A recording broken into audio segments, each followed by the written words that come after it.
Олон нийтийн сүлжээ хөгжиж эхэлсэн сүүлийн жилүүдэд манай монголчууд чухамд хөлөөрөө толгоогоороо хөлгөж хүссэн мэдээлэл ямар цензургүйгээр олж авдаг болсон байна. Олж авсан тэдгээр мэдээллийн үнэн зөвийг лавлах тухай бодохчгүй туршиж үзэх нь ердийн үзэгдэл болжээ. Хамгийн аимшигтаар тэдгээр зөвлөгөөнүүдийг төрсөн бие дээрээ туршиж үзэх нь хэлж барсгүй аюул авчрах магадлалтай. Хойлыг сайхан болж турж үзэхийн төлөө санаанд орсон бүхнээ хэн нэг нь постлоход тэрийг нь дуурайсан охид өгнүүд шүүрэн авч өөр дээрээ хайр найргүй туршиж алдна. Чиний энэ бие ямар туршилтын холгоно уу? Ямар ч баталгаагүй шинжлэх ухааны үндэслэл зөвлөгөө эмэг жимиг Facebook, Twitter, вебсайтууд мянгаар нь нийтэлж байна. Тэр болгонд нь сохроор итгэн эцэгхээс эрүүл саруул заяасан бие дээрээ аимшиггүйгээр туршиж үзэн золигдно. Хор тавдар цөсний чулуу элдв өвчнүүд маш их залуужиж хар нэлхаараа байгаа залуус бөөнбөөнөөр өвчний үр болж байгааг та бүхэн чухам юунаас шалтгаалж байна вэ гэж бодож үзсэн үү?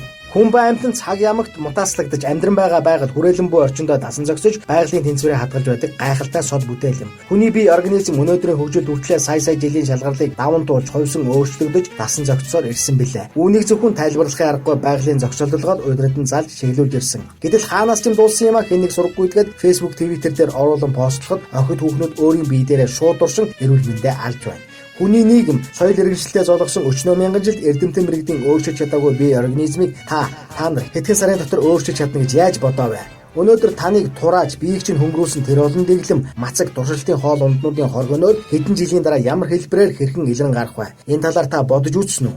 Үгүй ээ, та бодож үзээгүй гэдэгт итгэлтэй. Өчигдөр, өнөөдөр таны бодлогогүй хэрэгэлсэн туршилтууд хэдэн жилийн дараа хор тавдар элдвийн өвчин болон хуурчаад таныг өвчлүүлж өгөөж дүүгээр зогсохгүй хэдэн жилийн дараа төрөх үр удамд чинь гажиг соогоо үлдээж байгаа юм биш үү?